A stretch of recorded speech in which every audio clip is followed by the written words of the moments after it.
Whoopsies.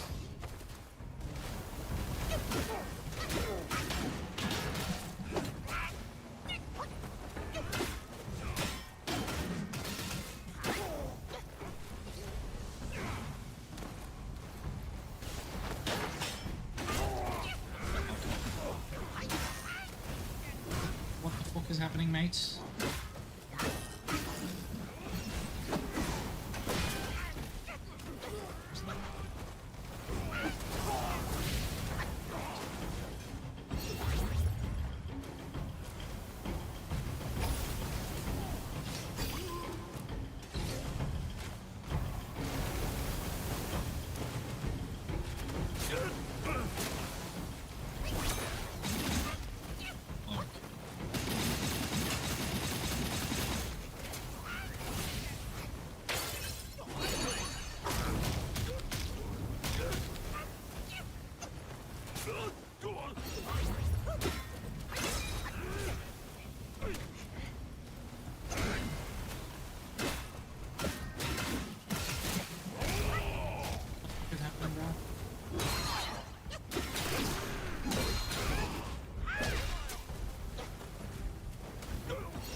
Oh, lad, it can't be you.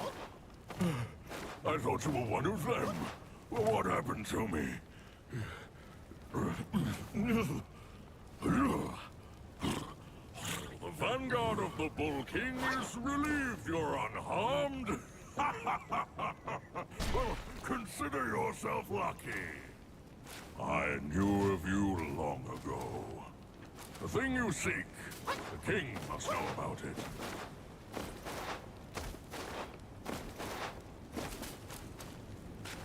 Out of nowhere, the whole mountain was infested with those stinking corpses.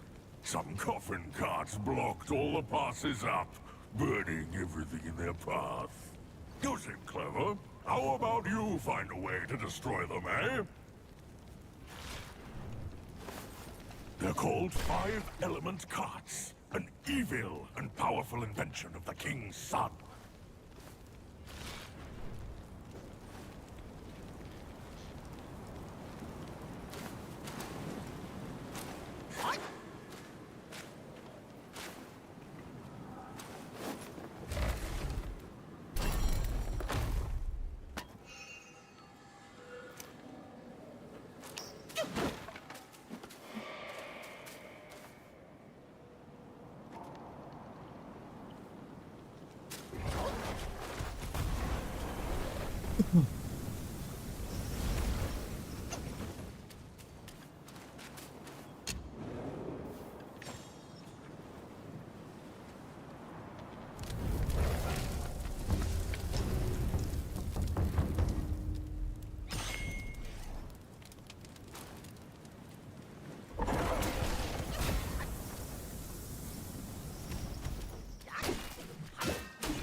Oh my! I was God. there. They gave us You were fucking there? free hamburger. Oh, like whatever his message is or anything, and I could have it in the background and 100% concentrate on what I'm trying to do. Yeah. And just enjoy it. Yeah. And I hear you. It's and like an not- instrument. Yeah, like if you're like listening to Shooting Star by Bad Company, you know, Johnny was a schoolboy when he heard his first Beatles song. That's gonna change the way you feel. Yeah. Like you hear about that if you're writing about a certain thing, you're not gonna be able to concentrate on your subject. Sure. Let me do, I think it was. From there, it didn't take him long. And when I was in high school, everybody wanted to be that guy. Everybody wanted to be that bright star that burnt out, didn't fade away. And everybody's like, man, we lost Johnny. I love when he goes. I love when he goes. Don't you know That you are Don't you a know shooting star. that you Don't you are know? fucking tremendous? It's a great fucking Now he's the song. male. Yeah. Now look at his sister. If you scroll down, show him his sister. So my whole family's like this, where the male is light skinned, but my sister is dark skinned. Yeah. So I just said, fuck it, I got it. And then some other kid sent me paperwork that I was related to some Italian Navy guy called Luis Diaz from 1832. So I said, enough with this shit. Let me just spit in the cup. Plus, it also tells you where your genetics are and what you might die of. Whoa. If you might get cancer, if you might have cardiovascular disease, it tells you what you're You susceptible know, for. my family did a family reunion in 2000, and they hired this like genealogy expert, and they thought like this would be like the big culmination on Saturday to present a family history to everybody in the family. It's like 30, 40 people there. This weekend? No. This was in the year 2000. And then that guy started telling us about this, our first guy that came over from Spain, and then where he landed in like 17, 20. Everyone's like, oh, that's pretty cool. And then he was just like, he was a real piece of shit. Oh, And- no. Yeah. And like he killed somebody, and he went to prison, and then he was stealing from people, and when he died, he left 60 slaves to this person, and everybody was like, well, let's let's go have dinner now. Yeah, it's just but- completely ruined I tell you what baffles me, Segura. every You time. know what baffles me? Like, there's Diaz's that are Cuban, Yeah. and then there's the Diaz brothers that are Mexican. Right. Yeah. Okay, so that means our relatives came from Spain. One went to an island, Yep. and the other one went to Mexico. True. Some way or another, I look at those Diaz brothers and I go, I got it. We're both retarded. All three of us are retarded. There's got to be some type of blood that we share because we're not all there. You know what I'm saying? But there's also Diaz in Puerto Rico, right? Yes. And Yeah. there's Diaz's in everywhere. And that's a different kind of Diaz than the Mexican Diaz too. You know, Yeah. it's really interesting once you hear enough Spanish and you hear the difference between like being friends with you and listening to a lot of Cuban people talk. Yeah. Like Cuban people have like a very certain rhythm, and then Puerto Ricans have like a different kind of rhythm, and Mexicans have their own rhythm. All It totally different. changes. Yeah, and the funny thing about hanging out with Tom is people look at him and he looks like a broski from like Wisconsin or something. They don't realize he speaks fluent Spanish. So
So people would talk shit in Spanish in front of you. All the time. About me sometimes. Yeah. All the time. They would never guess. No. What happens when you drop it on them? It depends, man. Like sometimes you get think you can see the shame wash over them, you know. 'Cause if they say something rude at the end, I'll say like, "Have a nice day," right? Yeah. You know, like, or I hope you have a great day the rest of your day. Que lo pasa bien? And they're like, and then you see them. Sometimes there's like a laugh. Sometimes, you know, I've had it go even. I remember in high school, my cousin came from Peru, and we went into. It was the reverse. We went into what is it? GNC. Yeah. We were like 14. And I go, in Spanish, because he's visiting, I tell him, this place is easy to steal from. And then I don't realize that the lady working at the store. Was Spanish. Yeah. Oh, God. So instead of, she just let us kind of look around, and then she started speaking to us in Spanish. And we were like, oh, that's hilarious. Like we thought we were speaking to some crazy code, you know, like this isn't fucking, you know, Farsi that you're not going to run into a lot. It was Spanish. But it happens all the time, man. I also realized, it's probably, I don't know if it happens to you, because I don't look Spanish. A lot of times Spanish-speaking people don't want me to speak Spanish to them. Why's that?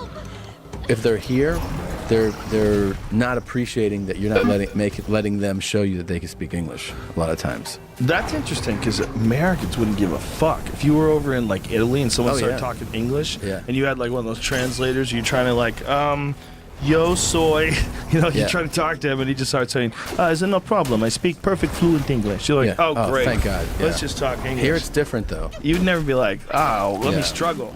Sometimes it's somebody that I speak way better Spanish than they speak English. Really? I still insist on keeping it English. That's rough. It gives them, like with me, they look at me for a minute, and then once I start going off, like those hello, ¿cómo está? Anybody could say those. Yeah. It's when they ask me, how's your day going? Like, when somebody Spanish says to me, ¿qué está pasando? I always say, aquí faja con lo blanco esto, no sirven, compadre. Yeah. And they look at me, I tell them, I'm here fighting with these fucking white people on a daily. Right. And they look at me and go, oh, okay, he's okay. But the guy at the weed store at Kushmart, they used to be a little security guard. And I didn't say nothing to him. He never looked at my name. He would just look at Joey or something. He would go, oye, está gordo italiano aquí, the fat Italian. And I let him roll for like 8 times. And one day I said, oye, yo nunca te he faltado respeto a ti. No me lo falta a mí, hijo de puta. And his face turned pale. Like he had a gun and everything, and he got pale. Because I said, never disrespect me, and I'll never disrespect you, you son of a bitch. Ooh. And he just turned pale. And a week later, he's like, come here. I'm going to get you discounts on weed up in the valley. Sure. Because I lived in Hollywood at the time. But I would catch people, but it's really weird. Yeah, some people don't. Some people don't. Some people are cool with it. Dude, you ain't seen somebody kill until you seen Joey Diaz do half Spanish, half English in Miami at the Improv. I bet. In 2004, 2003, 2004, when that place was crazy. Yeah. That place was crazy. You know, and I could go off in Spanish. Sure. I could go off really funny in Spanish. People would get crazy. All I imitate is the people that, you know, I grew up around. The Cuban guys I grew up around were very funny. I was telling a friend of mine the other day, I was bartending in high school. I had to quit high school and bartend. And there was this bookie that hung out there. His name was Arnardo. And he didn't speak no English. And I used to talk to him. He was a Cuban dude, built, and he had a big, big gut. And one day he was sitting in a chair like this, and my buddy was yoked, and he's telling him about, yo, coño, compadre. And he goes, I gotta go. And my friend goes, what are you gonna go home for? He didn't even speak Spanish, Arnardo. He goes, what are you gonna go home for? He goes, and my friend goes, what are you talking about? And I'll never forget, Arnardo was sitting in a bar chair and didn't go back. And he just started going, oh, when I go home now, forget it. And he started making believe like he was jerking off. And he would make the noises, aye. And everybody in this bar is looking at him. His dick ain't out. But he's going, aye. And when he would come, he would pop back in the chair and go, bah, bah, bah, bah. And the whole fucking bar was fucking... And then he would sit back and go, Joey would go like this. He'd go, coño, le pinga esa paja, compadre. He would play out the whole thing. Him jerking up, switching hands, and then at the end, bah, bah, bah.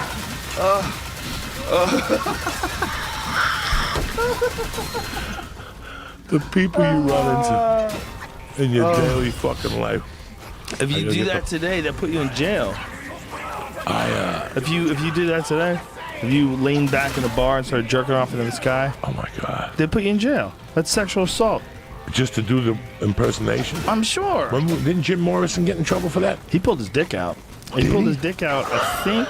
In Miami? Yeah, it was in Miami. Miami, right? he pulled his dick out. Yeah, famous concert. But I thought that during Mr. Mojo Rising, he would make believe he was whacking off and he got arrested. I think our boy, too, got arrested, the comedian, for doing something on stage, like a sexual something. Which guy? The original guy. Lenny? Yeah, Lenny Bruce? Lenny did. I think he just got arrested for talking. I don't think he ever pulled his dick out. I think that was just Morrison. I'm not saying pulling his dick out. I mean, like doing the motion. Oh, maybe. That yeah, you're jerking off or profanity. doing something Yeah. like that. Yeah. Well, he definitely got prosecuted for profanity. What does it say here? It's Jim Morrison's arrest. Many of the nearly 12,000 youths said they found the bearded singer's exhibition disgusting. Included in the audience were hundreds of unescorted junior and senior high school girls. Morrison appeared to masturbate in full view of the audience, screamed obscenities, and exposed himself. He also got violent, slugged several, in parentheses, concert promoters, and threw one of them off the stage before he himself was hurled into the crowd with his dick hanging out. Wow. Interesting. He says to this day, Morrison's bandmates deny this version of events. As guitarist Robbie Krieger explained to Spinner, they were complaining about Jim whipping it out on stage, which he didn't do. 500 photos were entered as evidence in the trial, and not one of them showed anything of the sort. Regardless, after rejecting a plea bargain, the singer was found guilty of misdemeanor counts of indecent exposure and open profanity and sentenced to prison time and a fine. The case was on appeal at the time of his death, July 3rd, 1971. Wow. Interesting. The Clemency Board in 2010 voted to pardon the singer. More than 40 years later. Who the fuck knows what happened if they don't have a picture of his dick out? I thought they had a picture of it. If they don't have a picture of his dick out, somebody could have yelled, his dick's out, which is just like yelling fire in a crowded building. He used to do that whole thing at the end of L.A. Woman. Mr. Mojo rising. Yeah. Right. And then at the end he would make believe. Rising. Whoa, yeah. Yeah, maybe to them it looked like masturbation. To him, it looked like he was playing like an air guitar. You know? Yeah. Right? He pretended to jerk off. Yeah, maybe. You're not allowed to do that back then. Really? That would deny like a good 40% of all of our material. It's a lot of it. If someone told you you can't fake jerk off on stage, you'd be like, ooh, I'm going to make this bit work. There's a couple specials that are gone entirely. Fuck. That was one of my best ones. Yeah. Shit. You need to stroke it. If they edit out all the stroking it parts, you'd be like, oh, I'm so limited in my game. But he still holds so much Damn it. hostility. I gotta get the fuck out of here. What the fuck, Joey My Diaz? It's only brothers and 3.5 hours millions into the show. everywhere. It's 4 Jesus. o'clock. We're gonna get How killed do with we do traffic. And I gotta pick the baby up. Brother and I used to play around Listen, there. this is one of my favorite times ever. Oh my God. So I fun. think I'm going to have to review it to find out what I'll the get fuck through you the said that made me laugh You till can pass by I that crack literally ahead. couldn't breathe. But to everybody that's been on the show, thank you. Thank you to everybody listening. Thank you. Thanks to all, everybody. From top to bottom, I love the fuck out of you people. More to come. And Tom Segura and Christina Pazitsky's Your Mom's House, one of the best podcasts on the internet. Of course, Church of What's Happening Now, Lee Sayat, The Flying Jew, and the great Joey Coco Diaz, available on everywhere. And that's it. Thanks. We'll see you in a motherfuckers 1,000 tonight. more. 8 We'll see you- o'clock, ready to go. In 4 hours. Stars of Death, heroin, Christ. everything tonight. All right. We love you guys. Thank you. Love. I was there a show after ours and we got the Yeah.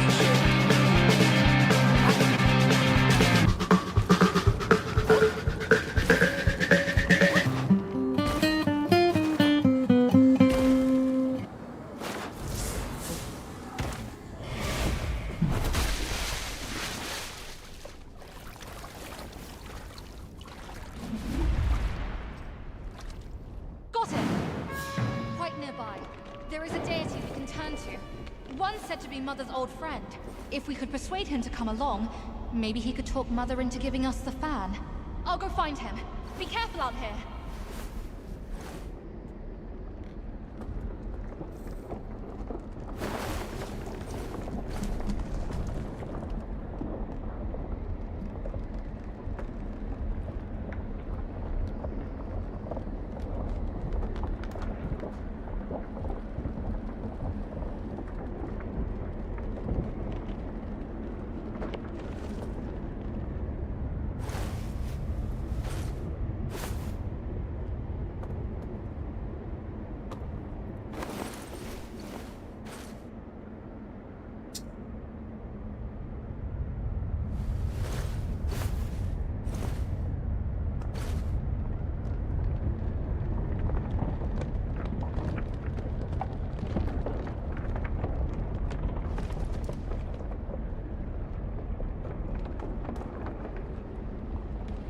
Good morning, everybody. Jay Leno, thank you very much for doing this, man. Thanks for having me. I appreciate it. Your place is the most impressive thing that I've ever seen someone own. Your garage. I shouldn't say garage because everybody thinks it's a garage. Well, it's a garage. You have 12 garages. 12 giant warehouse buildings filled with the most amazing cars I've ever seen. Dun, dun, dun, dun, dun. 4, 3, 2, 1. Da-dum, da-dum. And we're live. Tom Papa. Joe Rogan. Good to see you, buddy. Good to see you. Crack-a-lackin'. I know, not too much. Cruising around. We were talking about old bodies falling apart. Yeah. I got a stem cell shot in my shoulder that's killing me right now. Yeah, I can tell you're in pain. Woo. Yeah. One shot? Just Well, I got several in both shoulders. And this is not like anything like that's like a serious injury, but they've been annoying me lately, so I said, fuck it, let me just go in there. Every time I've done it, it's made me feel better. Right. How often do you have to go? I've been doing it like once every 6 months. Right. Yeah, that's what I have been doing. And then it kind of is okay for a while. And Yeah. Then, right. And once every 6 months seems to keep me in, but it's expensive. You know? So It's is it not? everybody. Is it not curing whatever? It's has to healing be? it, but then It I'm is? being a moron. Right. And going back to working out hard. Right. But what we were just saying is that soft tissue Yeah. heals. Like, this is a soft tissue issue. Yeah. Soft tissue is one of the best things for things like stem cell therapy because you can actually regenerate tissue Right. and it can heal things. Where it gets a real problem, my friend Miriam Nakamoto, she brought over those snacks, those bags of snacks that were there. She has a yeah. little snack company. She's a multiple-time world Muay Thai champion. And Muay Thai? Muay Thai. Muay Thai. Thai boxing. Uh-huh. You don't know what that is? Muay Thai now. Never heard of that? Nope. You're so what are you? White. Yeah, you're white, but you're also like a non-jock. Well, I was a jock my whole life. What'd you do? I played football. Did you? Oh, that's right. I yeah, played we football talked about forever this. and track and a bunch of stuff. Did you fuck But your- then I stopped. Did you fuck your body up at all? No, not too bad. My shoulders a little bit. My shoulders a little, but that's pretty much it. My knees, you know, like I run a lot now. I've been running a lot for the last couple months, and Yeah. What I've brought gotta- that on? I just want to be in better shape. Yeah? Want to feel better. I dropped like Burn off some of that 15 bread? pounds. Yeah, Cook off burning some up of that some of the sourdough? bread. Exactly. I was like, great, maybe, man. maybe. Yeah, your face looks thinner, man. Yeah. It looks good. Yeah, I've dropped a Congratulations. bunch. That's awesome. Thanks, man. That's Yeah. a cool thing. Once you get going, right? Yeah. You get that momentum. That's what's up. Well, you know what's really was up was I was kind of cruising along and just like we lost 5 pounds, just kind of like hanging around, and then I realized I'm working out like this workout that I'm doing would have been a warm up when I was an athlete. Right, like this right. wouldn't even have been a warm up, and Right. I'm like, oh, that was pretty good, and I was like, I have to stop being a sissy and try and really push it a little more. Why don't you get a trainer? I don't like intimacy. Ooh, weird. That's real. Well, you know what else you can do? There's actually apps Yeah. where you can follow an app, Uh-huh. and the app will put you through a workout. Oh yeah. Yeah, there's several of them now. They're really good. Oh cool. There's a bunch of really good ones. I don't have any affiliation with any of them, so Yeah. I'm not naming any of them. But Yeah. you can even get a yoga one. You can get a 90-minute yoga one where you Right. just do yoga, and it talks you through the poses. That's great. Yeah. I used to do yoga all the time, but I feel like I've got to. I feel I have to shift into lifting weights again. You know? Like, yeah, Like because with I've just Jack? been dropping. No, but I just feel like, you know, A little bit. I don't want to be. Yeah, I don't want doing to your be. hands. Yeah, I is don't want to like be the a- guy like at the pool with no arms. Oh. You know what I mean? How So many people have motivated It's the themselves lifting. by going to the beach or the pool with very little clothes on? Like thought about, fuck, summertime. Fuck, people are gonna know. yeah, right, exactly. I have to reveal my secret. People are gonna know what disgusts me about me. Yeah. This is my gluttony. Look at it. This is my laziness. Look. This is what I did all winter. This is my poor food choices right here. Look. I'm look. fine with it. This is drinking. Yeah. This is all the upper part. Yeah, this is the part right on the sides. But I really just. But then when I started getting after him, being like, don't be. Trouble!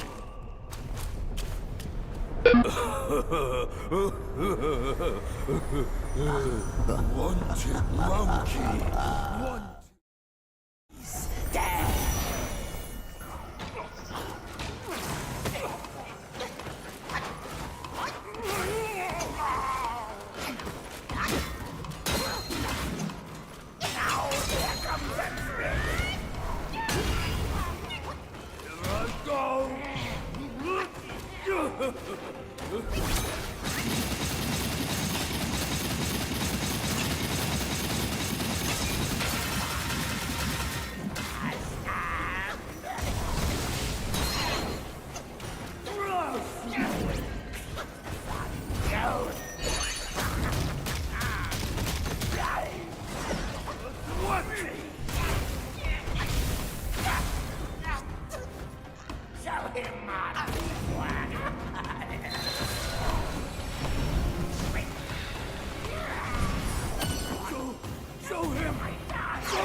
Be such a sissy, like work out, like try and push it. Then I wanted to do it more. Then I got into it. Then I'm like, all right, let's go. Now I'm going further. I'm going quicker. But this has all been cardio. Yeah. All cardio. What about just bodyweight stuff? Like, you know, I mean, it's Yeah. not a bad idea to start off with bodyweight first of Just all. push-ups. Yeah, because you haven't really done much like that. In a while. Yeah, it's chin-ups, push-ups, and bodyweight squats really don't need much else. Really? Not really. I've been doing more push-ups, Dude, but you can that's get it. a ferocious workout in with change grip push-ups, Uh-huh. chin-ups, bodyweight squats. Just those things. Does that mean I have to get one of those chin-up bars that goes in the doorway? Yeah, get a real one though, because those things fall and people die. I know, I Those don't. ones that hang, folks, listen to me. Yeah. Those ones that hang on the door, the door jamb. Yeah. I used to work construction. Those fucking things are not designed for you hanging on them. No. They have little tiny nails. And not guess doing what? that. People like me probably installed them, and sometimes you don't hit a stud. So Yeah. that little tiny nail is going right into the fucking drywall. Yeah. And you're hanging that thing over there, and it's pulling on that sucker. No, then I'll mess my shoulder up. I'll Get be those messed up. fuckers that drill into the side of the door. You know what I'm saying? Like the ones that go right in the side. They screw it in this way. Oh, into the and jam. It's like 4 screws on each side. It's like, that'll hold your weight. All right. That'll hold your weight. I'll get that. That one will work. Because you're pulling down on the wood. Yeah. So the way those things are, it's like sitting on the wood. Is forbidden. You know those ones that hook Yeah, over just the top of the yeah, door? yeah. That shit is a recipe for a broken neck. I feel like that thing was in like every 80s movie. Yeah. I mean, I'm sure they have good ones that do that. I'm sure they Yeah, do. sure. But you should really check out your fucking moldings first. Give Yeah. those moldings a pull. Why don't I just lay on the ground and do some push-ups? Yeah, but a real chin-up bar, man, a real chin-up bar is I mean, if you just got one in a park, just go to the fucking park. You're outside. A lot of parks have like those Yeah. chin-up bars, those little setups where you can do Yeah, calisthenics. yeah. Nobody ever uses Chin-ups are no those. joke. Nobody ever Chin-ups uses are those, but hard. those are great for working out, man. I know. They It's so seem too rare. simple. Yeah. They seem like, oh, old ladies must go over there. Bro, I go to Nautilus. I don't need this. Right, exactly. I do my leg extensions on Nautilus. I got my membership I use once a month. Bodyweight squats seem easy when you do 3. Yeah. But when you do 100, they become very fucking hard. Right. When you get to like 70, you're like, oh shit, you feel that burn, baby, and you start counting down in tens. I remember doing push-ups when we played football, and you would do, 200. It'd be like 200. You break them up. In a row? No, break them How up. many do in a row? We do like 30, and then split them up, and that was a big time workout. And now I'm Yeah. doing like 25. I'm like, all right, I'm good for a couple days. It's hard, man. It is hard. Getting anywhere more than 30 push-ups is like, woo, shit starts getting crazy. Yeah. Yeah. 30 was a lot of pushing. Yeah. 32, like your body has to be conditioned for that, and if it's not, it lets you know. You're like 33. Right. Your arms start shaking. Yeah, the But funniest you part get is- cocky around 19 though. You get to like 18, 19, like, bro, I'm feeling fucking smooth. It's so funny how whatever number you have in your head is where you start to, right? If you say I'm doing 20, you start shaking at 18. If you say I'm doing 25, you don't start shaking until 23. You know, it's a real mental thing. You know what's really fucking cool that I got? Rogue makes this thing that it's like a bamboo pole, and on the end of the pole, you put rubber straps, like you know those bands that you, and then from those bands you hang kettlebells off of the bamboo stick. Yes. So as you're doing this bench press, I can't lift my right arm up. It's pain right now. Otherwise, I'll show you.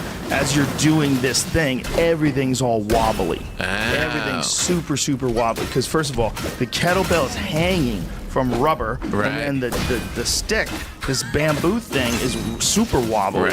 And as you lift weights with that, it's really good for your stabilizing muscles. It's called an earthquake bar. That's what it's called? Earthquake bar. Oh, cool. Or there's a version of it. Is there What's a stabilizing muscle? Watch the video online, or someone will take us offline. Yeah, the earthquake bar. Yeah, that's exactly the one I have. We have that out there. I'll show it to you afterwards. It's really cool because even lightweight, like if you had to do 70 pounds, with that, like 35 on each side, it's awkward. But that doesn't look like something you want to use in your house. You're going to ruin your floors. Put rubber on the floor. Rubber on the floors? Yeah, put rubber all over your house so nothing gets ruined. Did you have grandparents that put plastic over the furniture? Oh yeah, my nana. My nana in Clifton, New Jersey. Yeah, mine was in Newark. Yeah, they put fucking plastic over the furniture. It was a big deal. You spent a lot of money on that couch. It's gonna has to last our whole life. I was confused when I was a little kid. I'd sit on that couch. I'd be like, "This is terrible." Especially in the summer with your shorts and the back of your legs would just be sweating at Nana's house. And they eventually got kind of like yellowed by the sun and by use. Crackly. So it was weird. Yeah. It was like, oh, you would like. Family strife confounds, with the full gods draft by my side. Let cares drift. The Bull King accepted his destiny. Family strife confounds, with the full gods draft by my side. Let cares drift away into the time.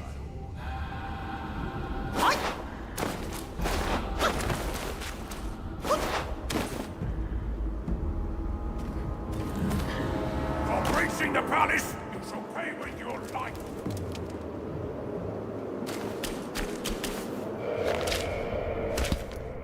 Keep this cicada safe with you.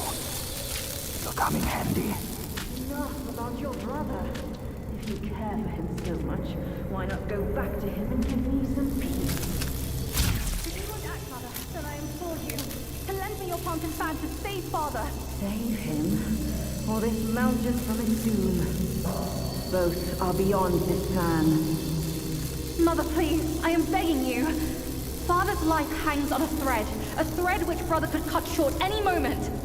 Since when did you start caring for that old bull? Do not think you can hide your secret wish from me.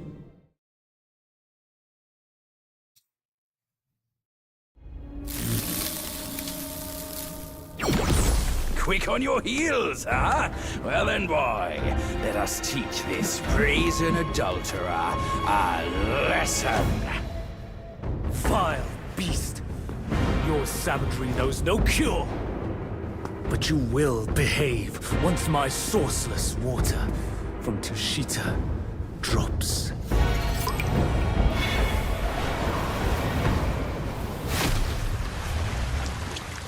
I've aided your journey once.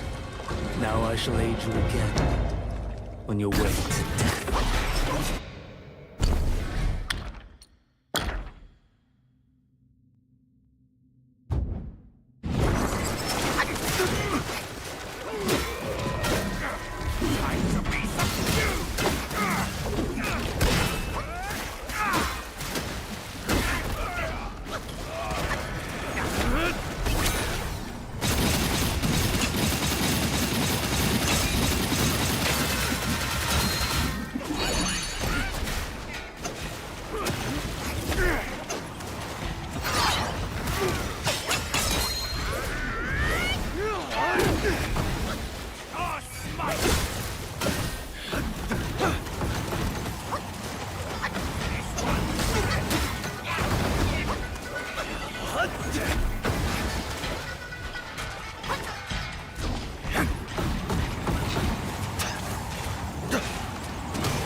your fate.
Endless meditation granted you no wisdom.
truth put like a jacket down, and then you would sit on your jacket. That whole generation never had comfort. Like their beds were hard, the pillows were shit. Lived through the fucking depression, man. Yeah, that's real. That shit. People starved to death. Like this was a barbaric time where people were brought down to, base humanity, just survival. Rough. And then you have like 15 good years, and then go into World War II, and they dealt with that. So yeah, they were like, we don't need comfort. We're not laying around in our sweatpants on beanbag chairs. Well, they knew the importance of being vigilant, right? Like we all. Do you follow David Goggins online? No. David, do you know who he is? No. David Goggins is this Navy SEAL who now is more or less like a motivational and fitness influencer. Oh, the guy who runs with like broken knees. That guy. He's a fucking savage. Yeah, I've seen some of his clips. How many 100-mile runs did he run in a row? Some fucking preposterous number. Yeah, I don't remember. I don't want to say because I can't remember at all. I want to say 6 or 7, but then it's like 12 or 13. Of 100 mile? I don't remember. But his whole thing is stay hard. Like he'll send me a text out of nowhere, like just say stay hard, motherfucker.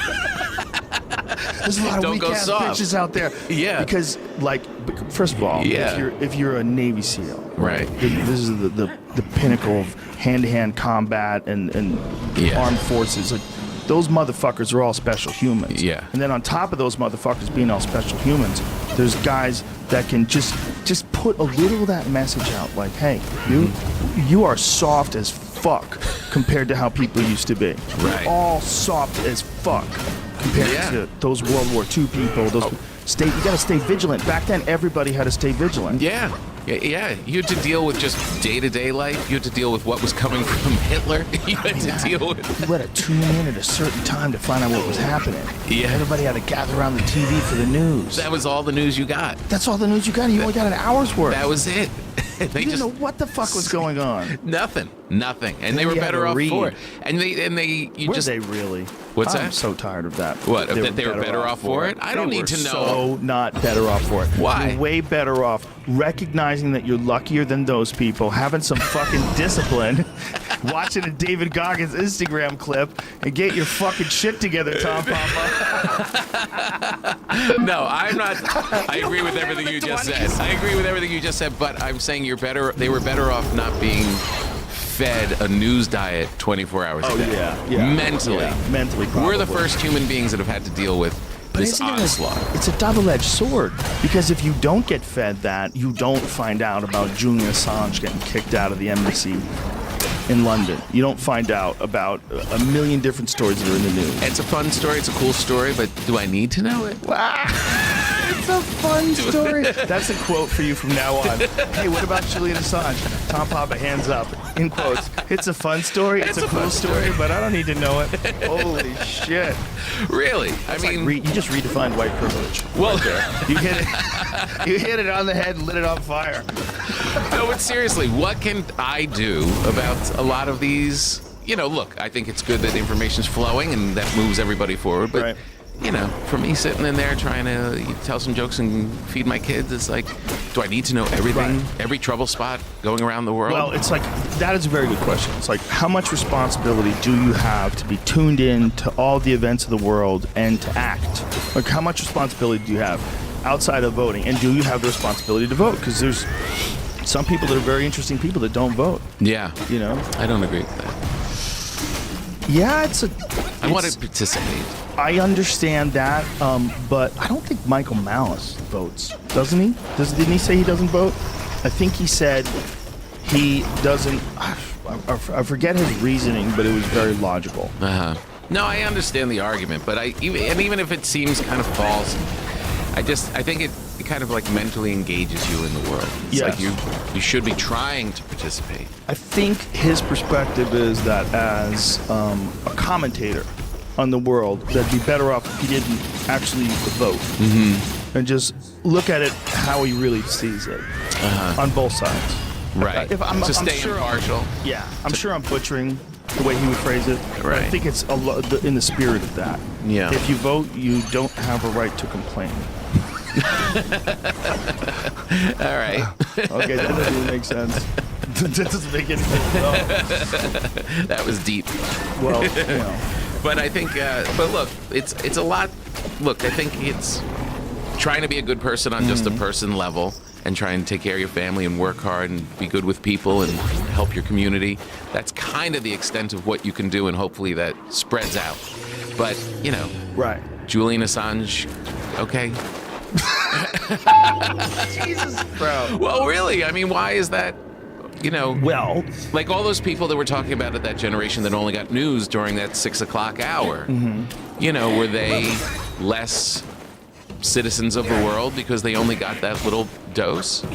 I don't know. they were less informed, and the idea is that more people can get away with things they shouldn't be able to get away with, like what's happening right now with Julian Assange. Well, Julian Assange, in anybody's estimation, if you look at what he did, he distributed information that was extremely interesting to most people in the world that didn't know about it. Right. He exposed a lot of scary shit. Yeah. Exposed a lot of corruption. Exposed a lot of. I mean, what corruption did it expose? I know it exposed. There was that Was it collateral murder video. That was one of the first ones Uh-huh. where they showed them shooting. They shot at these guys who they thought were soldiers, and they were reporters. And it was sort of just the way they dealt with it. It was very scary for people watching that someone could just like dehumanize accidentally killing the wrong people. Right. And make it like That was the military? They were making it like, you know, hey, but you kind of have to be in that mindset to be able to gun people down from the sky in the first place. The whole look, you got to put yourself in the perspective of someone who has to do that job. Yeah. And you take a regular person, and then you train them to do that job, and then you ask them to go and pull the trigger on people. They're going to develop a coldness to them. Well, yeah. They have to. Yeah. Right? But to see it. So what Julian Assange did is he showed it to us, and then he released all sorts of. I mean, I haven't. I'm embarrassed to say that I haven't really studied all the files and what was released and what wasn't. Apparently, when Ben Shapiro was here, he said that people's names got put out. Apparently, that was someone that hacked into WikiLeaks and released that information before they could redact the names. This is what I've been told by multiple sources. So but again, I didn't look into it. I don't know if that was correct. So they're going to say that he was treasonous or that he was... I don't know what they're going to say. I think the first thing was a sex charge. That's what they were trying to say, that he had sex with a woman. He wore a condom, and then they had sex, and then they had sex in the morning with no condom. And she didn't consent to that he just kind of did it or something. I think it was something more... I think they called it surprise sex. And if I'm butchering this, I'm sorry. But that didn't make sense, like that they would be going after him that way. Well, you go after him. Obviously not about that. You go after. If you want to get somebody, you go after him for whatever. But I think they're saying like hacking charges now, right? Yeah, I don't know. I know he was a little crazy in the embassy, right? He wouldn't clean up after his cat, and he was riding a scooter around. Is that true? That's what I don't know. Who knows what's true? I know that's part of the problem. But that's part of the little story that I caught. Duncan was poetically describing what the embassy must have smelled like with Julian Assange's dirty cat shit wafting through the halls. This crazy asshole you have staying here. Who won't leave? Pamela Anderson comes over every now and then. They get their freak on. Surveillance footage of Julian Assange skateboarding in the Ecuadorian embassy in London has been leaked. Kinda. Okay. Yeah, but here's the thing, man. Like, what do you want the guy to do? Is there a problem? He's there for 7 fucking years. No, he must have gone crazy. Yeah. I mean, that's like being, under house arrest. Dude, I mean, it's amazing that he lasted that long. And what they did, they waited him out, and then they were never going to wait him out. He was going to stay in there forever. And then they just got sick of him. They just got sick of him. I think there was also the Ecuadorian president. I think he took a photograph in front of like some lobsters and shit. And it was from a leaked email. And that photo got out. And it was very embarrassing to him because his country's in a deep financial crisis. Oh. And he's chilling in some Four Seasons somewhere. Eating lobster and steak. Yeah. Yeah. Well, I don't know. I mean, look. Isn't it funny that when you see pictures of Trump, he's eating Kentucky Fried Chicken, and when you see pictures of this dude, he's eating lobster? I mean, That's hilarious. Trump brings Kentucky Fried Chicken on his fucking private jet. It's hilarious. He really loves that stuff. He loves it. He really does. He fucking loves fast food. Like when he got all those athletes when they came to visit him and the government was shut down, and he brought them all fast food, he didn't understand. They were like, what the fuck is this shit? And then he had another team showed up months later, and he broke out the fast food again. The government was open. Just imagine you're going to see the president of the United States, and you're a professional athlete. Yeah. Right? Your body literally is a temple. And they were college athletes, but they're college athletes. Yeah, but still dialed in. Listen, let's be real about that, huh? College athletes should get fucking paid. Yeah, Shit, exactly. It's crazy. That's the biggest robbery in all of athletics. Yeah. Is college sports. Oh Yeah, my they get God. a chance to get into the NBA and the NFL. Yeah, they Yeah. get a chance. They do. But you're making billions off these kids. Fucking billions. Don't give him a There's so much sweatshirt. money. That's $20. Look at all that fucking fast food. I'm telling you, man, this guy, in terms of like material, current, and future, it's almost like we gluttoned out. It's almost like Trump was ice cream. Like when he was in office, he was so good for comedy that it was like there were so many Trump jokes. That now everyone's like, no more. I can't do it. I can't It's fit just- anymore. I can't need take another bite. fries. I need something else. I can't have ice cream. Not one more bite. Yeah, ice cream's gonna come chucking out of your throat. It's really true. It's He's so fucking eccentric. Like, good or bad, just look at him as a human. It's such a rare human being. Yeah. You know, I mean, you see it with the hair and the fucking constant golfing. Even though he shit on fucking Obama golfing, and he's golfed way more than him. He doesn't even try to pretend he's not a hypocrite. No, not at all. He's just everything. He's just the fat American on a jet ski, just letting it rip. Dude, it's hilarious. Yeah. If you know, what's also hilarious is, Oh God. and I think this is a real thing. Trump derangement syndrome. I think it's real. You mean people that are obsessed with him? They're obsessed Yeah. with, you know, this is the thing that's going to get him. He'll be out of office in 3 weeks. Instead of like looking at it, like this is the argument for a guy like Michael Malice, right? That he's an objective analyst, stepping back, looking at this. He doesn't have a vested interest in this guy winning or that guy in winning. He's just going, what is this? Right. Sitting back and watching. Yeah. This is if I'm going to take that position. Not emotionally involved. Because some people get so emotionally involved they can't sleep. They start crying. They think it's the end of the world. Don't worry. I know. The His world thick is skin will exactly protect the him. same. We just Come have on, a different let's say figurehead. father first. And I think it'll present challenges that'll make us more understanding of each other. I really do. That's what I really think. I think there's good and bad about every situation. But the pro I see is communication. If we're just honest with the way we communicate, I think people on the right and people on the left, they share a lot in common. There's a lot that they share rather than what they don't share in common. Yeah. You know? The only thing they don't share is what they're watching. Well, there's that And then too. right? And but then it's also the vibe you get. Yeah. Like there's the vibe from these whatever, whether it's CNN, whatever show you're into, MSNBC, Fox News, they all give out a vibe. Yeah. And that vibe is, you know, we are right. Here's what's going on. Here's why that's a problem. Right. You know, and everyone has a different problem, and everyone thinks they're right. Right. And then you have different things. You some of them have like eagles and flags and that's Fox News. Yeah. Right. Like that's my style. I'm into that kind of truth. Give me that shit. Yeah. Fucking yeah. Come over here the right way. Yeah. Right. These guys. Yeah. You know? Yeah. Let them move into your fucking neighborhood. Let them move into your fucking neighborhood, Rachel Maddow. Trucks and hats and guns and So that go. becomes your team. That becomes your clan. Well, that's what it is. It's Yeah. the team thing.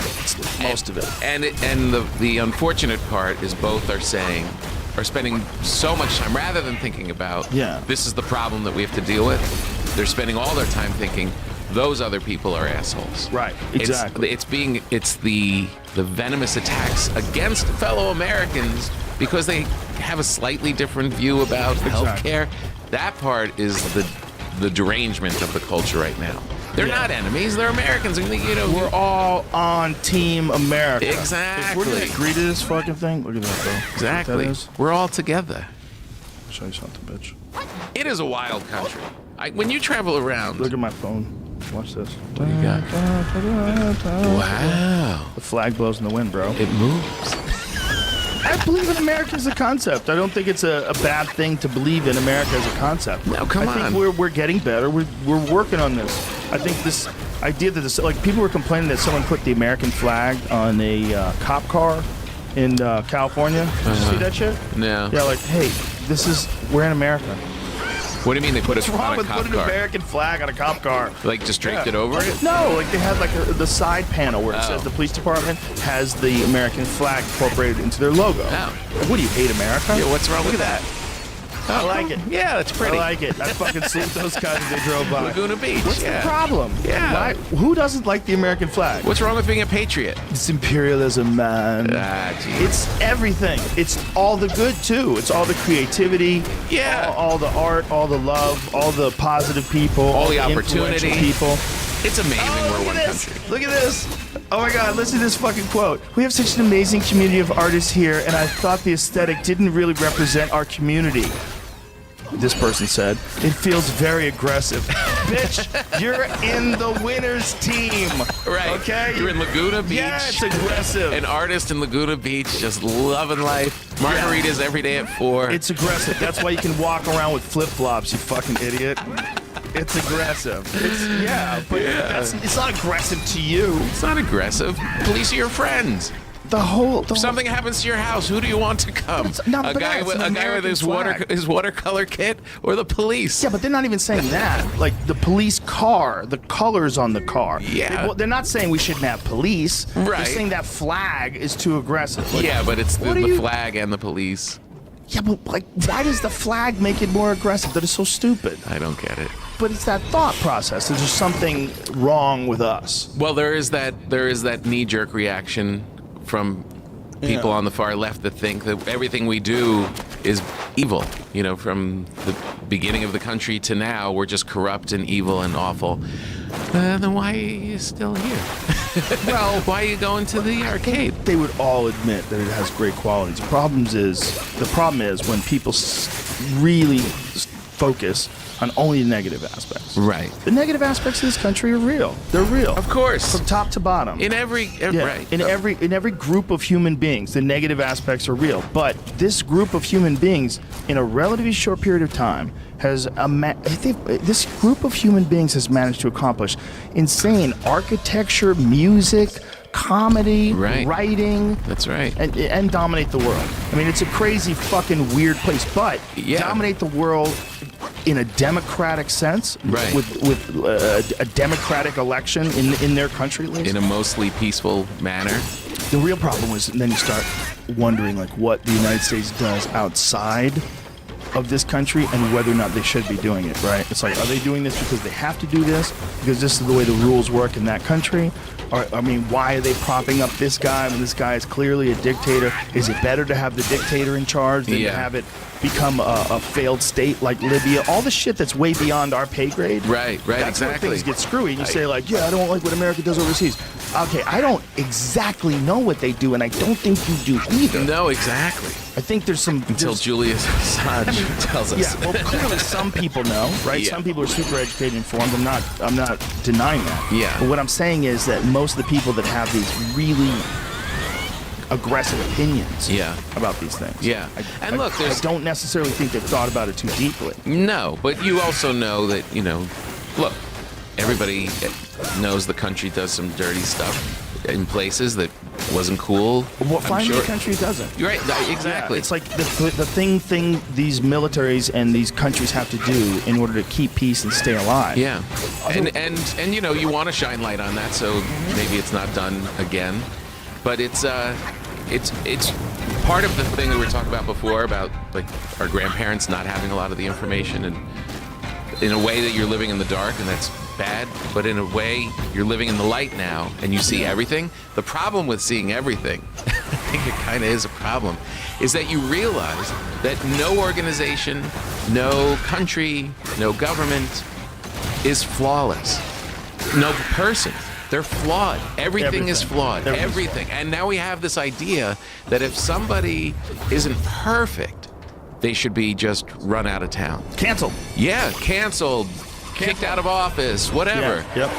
We're all flawed. Everybody's flawed. And this idea, because we can find everything else out, you can expose everyone's flaws. Well, we're going to have to come out of this somehow realizing that flaw doesn't mean that they're evil or they're negative and they have to be kicked out. Do you think there's ever going to be a time in humans, like whether it's 100 years from now or 1,000 years from now, where there's no war?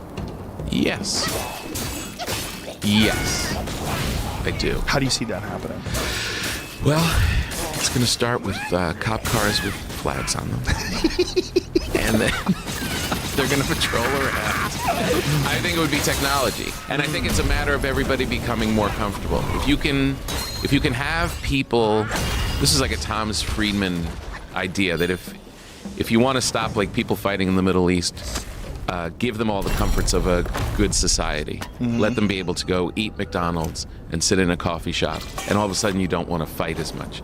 That means prosperity, that means popping. So I think technology, if you can bring more water to people and there's less suffering, if climate change doesn't ruin all of that, I think if you can prop these people up and give all these people, if they can rise, then there's no sense. I mean, we're at a point now where there's fewer wars than ever before on the planet. Sure. So we're headed in that direction, so I don't see why not. Well, as a thought exercise, let's look at it this way. What makes anybody decide to act as a group? What makes anybody? Like, why would we decide to go, like, if right. What negotiations should we be having with someone in Germany? Like, why are we having a conversation about anything? You live way the fuck over there on the other side of the ocean. What would make people act as a group and go over and try to fuck with somebody else that's in another place? Like, well, people can definitely be rallied, for any cause. Most certainly. But do you think, this is my thought, that there will come a time where that kind of rallying doesn't work? That people will stop believing. I mean, this is one of those very bizarre ideas that the systems that we've established for human civilizations, whether it's countries or cities or continents, whatever it is, that these systems, once all the boundaries that kept people from freely traveling, once those are dissolved, it's all broken down. Like, no country anymore. The only thing that's keeping it together now is the fact that it's air travel, so they know when you're coming in. They get to check your papers. Right. Oh, you're flying in from overseas, are you, Mr. Papa? Well, there's only one way, motherfucker. You got to land right here, in this spot, and then we take each individual and we say, "Can I see your paperwork? What do you got? Who are you? Where are you from? Where are you born? Do you have money? Are you a drug addict? You ever been arrested?"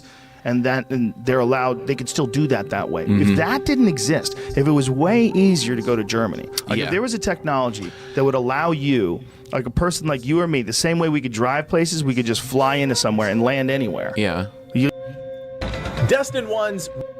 Get defeated, you can head back to the Keeper Shrine and peak crafting rewards, which are substantial. With the 4 Bull King's iron horns in your possession, you can now craft the Bull King's armor set, which is easily one of the best in the game. Now here's the kicker.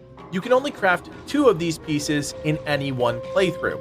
If you want to craft the other 2 pieces needed for the set, you'll need to run it back in New Game Plus and pick up the materials needed a second time. Bummer, I know. Be strategic about what pieces you want to craft here because, like I said, you can only craft 2. The Bijoué Beast bit that you also picked up allows you to craft the Bijoué Beast Staff, which is a legendary weapon for some other bosses. First things first, after you descend into the cave, head to the left to fight the 5th frog boss, Ballweb Chapter. The chapter. We'll start at the very beginning of Chapter 5 at the Ashen Pass 1 Keeper Shrine. Progress along the linear path until eventually you reach a sort of ruins. The Bronze Iron card is actually just up the hill, so once you've exhausted his dialogue, take a short walk and you'll see exactly what I'm talking about. Take out this first cart boss and rest at the Keeper Shrine. If you rest at the Camp of Season Shrine, you can head back down the stairs and you'll find the Ox Captain in a slightly different location. Talk to him again and exhaust his dialogue options. He'll continue sharing details about the cards and basically task you with their destruction.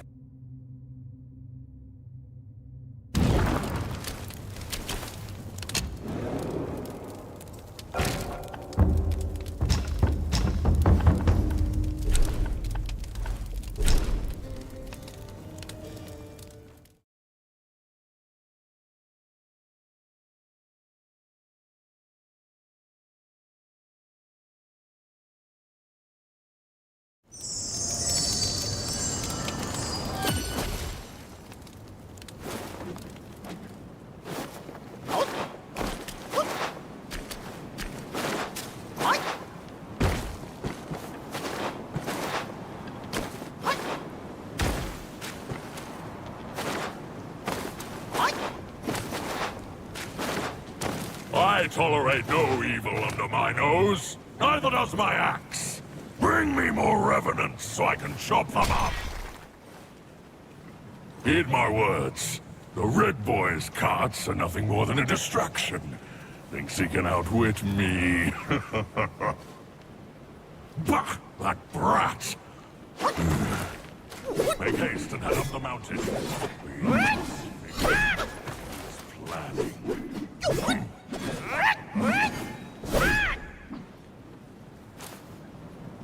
They are called 5. The entrance is secured for now. You...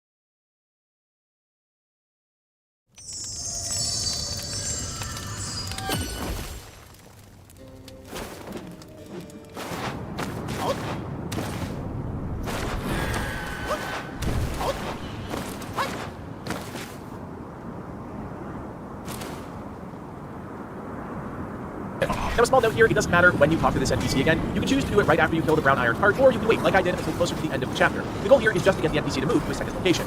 As you progress through Chapter 5, you'll run across a few other boss carts. The next will be the Grey Bronze cart, and this is a fight that will take place in a narrow chasm. I actually really love the environmental change the team imposed on players here, and thought it was a nice way to break up these repetitive encounters. The third cart we won't encounter until after the Emerald Hall. Head up the mountain, and eventually you'll reach the Crimson Silver cart.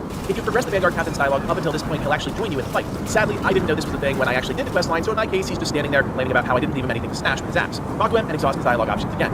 Now it's time for a bit of a hike. The goal is to reach the Fallen Furnace Crater. This is closer to the summit of the mountain, and it'll require some progression through the main part of the chapter. Instead of heading up towards the final boss encounter, we'll actually want to head backwards, and sadly, this is the closest Keeper Shrine to our destination. Make your way log options again. Now it's time for a bit of a hike. The goal is to reach the Fallen Furnace Crater. Again. Now it's time for a bit of a hike. The goal is to reach the Fallen Furnace Crater. This is closer to the summit of the mountain, and it'll require some progression through the main part of the chapter. Instead of heading up towards the final boss encounter, we'll actually want to head backwards, and sadly, this is the closest Keeper Shrine to our destination. Make your way all the way back past where the giant spike ball gauntlet was, and eventually you'll come to a split in half. We're going to head left here and keep moving until you eventually reach the Cooling Slope Keeper Shrine. There are some other secrets here that we'll discuss, just not yet. Don't want to break the concentration. Keep heading downhill from the Cooling Slope Shrine, and eventually you'll reach the Rusty Gold Cart encounter. The cinematic is a bit heart-wrenching as you whipply don't want to break the concentration. Keep heading downhill from the Cooling Slope Shrine, and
encounter, we'll talk to him and exhaust his dialogue options again. Now it's time for a bit of a hike with his axe. Talk to him and exhaust just standing there complaining about how I didn't leave him anything to smash with his axe. Talk to him and exhaust his dialogue options again. Now it's time for a bit of a hike. The goal is to reach the fallen furnace crater. This is closer to the summit of the mountain, and it'll require some progression through the main part of the chapter.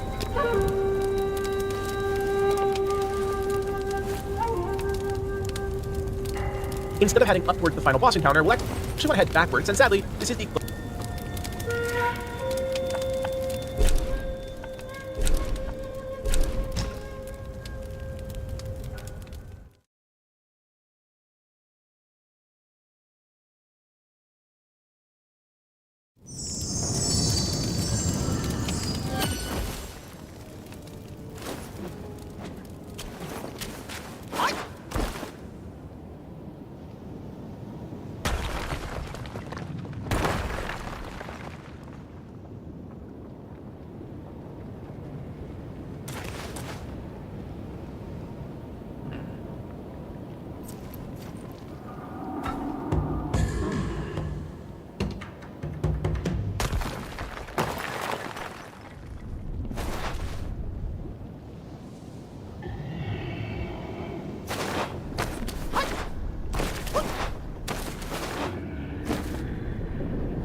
closest discussed, just not yet. This is easily guard captain Rusty Gold Cart encounter. The cinematic is a bit heart-wrenching as sort of ruins area. You'll come upon a large battle with giant ox enemies fighting undead enemies. Take them all out, and eventually the only one left standing will be the pale axe stalwart boss. He's not such a bad guy. Attempt for the fire carts that have blocked the path up the mountain. The first cart, the bronze iron cart, is actually just up the hill, so once you've exhausted the cart boss and rest at the Keeper Shrine. If you rest at the Camp of Seasons Shrine, you can head back down the stairs and you'll find the Ox Captain in a slightly different location. Talk to him again and exhaust his dialogue options. He'll continue sharing details about the carts and basically task you with their destruction. Now a small note here, it doesn't matter when you talk to this NPC again, you can choose to do it right after you kill the brown iron cart, or you can wait, like I did, until closer to the end of the chapter. The goal here is just to get the NPC to move to a second location.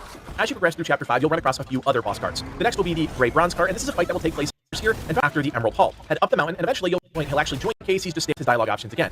Now it's time for a bit of a hike. The goal is to reach the fallen furnace crater. This is closer to the summit up towards the final boss encounter. We'll actually progression through the main part of the chapter. Instead of heading up towards the final boss encounter, we'll actually want to head backwards, and sadly, this is the closest Keeper Shrine to our destination. Make your way all the way back past where the giant spikeball gauntlet was, and eventually you'll come to a split in the path. We're gonna head left here and keep moving until you eventually reach the Cooling Slope Keeper Shrine. There are some other secrets here that we'll discuss, just not yet. Don't want to break the concentration. Keep heading downhill from the Cooling Slope Shrine, and eventually you'll reach the Rusty Gold Cart encounter. Downhill from the Cooling Slope Shrine, not yet. Don't want to break the concentration. Keep heading downhill from the Cooling Slope Shrine, and eventually you'll reach the Rusty Gold Cart encounter. The cinematic is a bit heart-wrenching as you witness the Vanguard Captain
Mother's still there.